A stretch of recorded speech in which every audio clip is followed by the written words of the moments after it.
بسم اللہ الرحمن الرحیم۔ سامعین و ناظرین،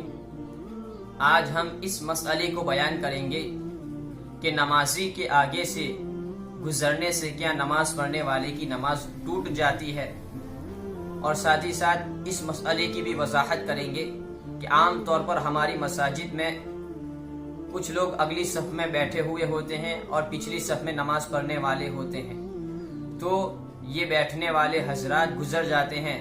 تو کیا اس طریقے سے نمازی کی نماز ٹوٹ جاتی ہے یا پھر وہ گنہگار ہوتا ہے؟ تو مسئلہ تو یہ ہے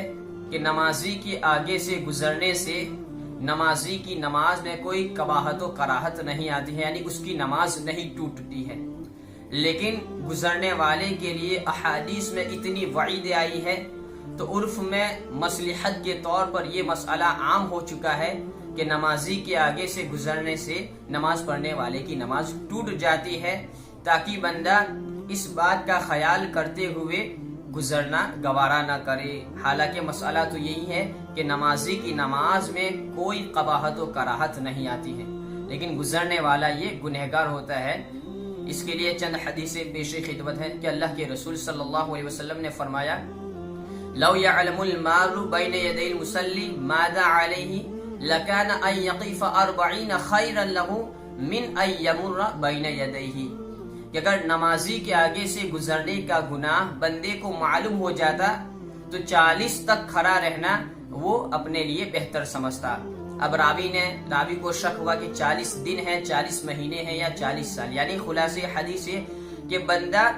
40 دن تک کھڑا رہنا یا 40 مہینے تک کھڑا رہنا یا 40 سال تک اس جگہ پر کھڑا رہنا یہ اپنے لیے پسند کرتا اس بات سے زیادہ کہ وہ نمازی کے آگے سے گزرے۔ اسی طریقے سے ایک حدیث میں ہے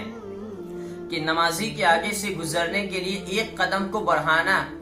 بڑھانے سے بہتر سمجھتا بندہ وہاں 100 سال تک کھڑا رہے۔ اور ایک حدیث میں تو ہے کہ نمازی کے آگے سے گزرنے کی گناہ کا اندازہ ہو جاتا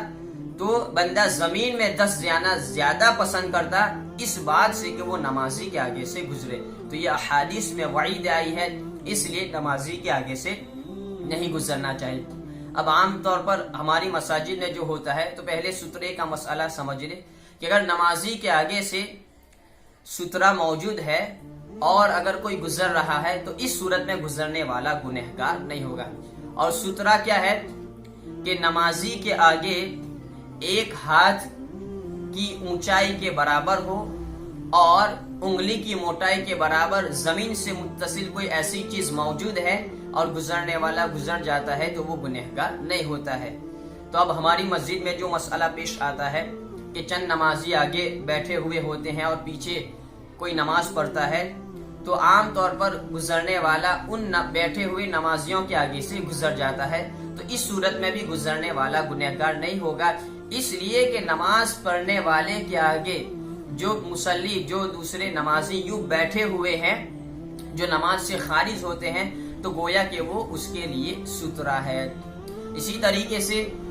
نماز پڑھنے والا جو ہوتا ہے بعینہ، اسی کے آگے کوئی شخص بیٹھا ہوا ہوتا ہے اور وہ اسی انتظار میں ہے کہ کب وہ پیچھے والا نماز سے فارغ ہو جائے اور وہ وہاں سے چلا جائے۔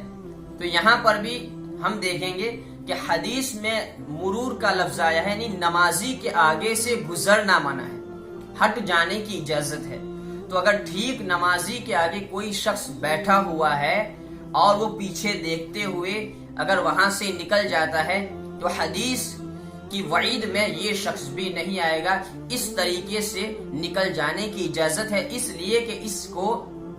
گزرنا نہیں کہا جائے گا، اس کو ہٹ جانا کہا جائے گا۔ البتہ لوگ مساجد میں رہنے والے اس بات کو معیوب سمجھتے ہیں، وہ اور بات ہے، اور مسائل کی روشنی میں اجازت کا ہونا یہ اور بات ہے۔ اسی طریقے سے کچھ لوگوں کی یہ عادت ہوتی ہے کہ مسجد کے دروازے کے پاس کھڑے رہ کر نماز پڑھتے ہیں، یا پھر عام طور پر مصلی کا جہاں سے آنا جانا ہوتا ہے وہاں پر کھڑے رہتے ہیں۔ تو ان نمازیوں کو خیال کرنا چاہیے کہ ایسی جگہوں پر نماز نہ پڑھے جہاں سے دوسرے نمازی گزرتے ہو، تاکہ خواہ کوئی گنہگار نہ ہوئے۔ تو اس طریقے سے نمازی کے آگے سے گزرنے کا گناہ بہت ہی بڑا ہے۔ کہیں 100 سال کا ذکر ہے تو کہیں 40 سال کھڑے رہنے کا ذکر ہے، تو ہمیں ایسے گناہوں سے بچنا چاہیے۔ اللہ تبارک و تعالی ہماری نمازوں کو قبول فرمائے اور ہماری کوتاہیوں کو معاف فرمائے۔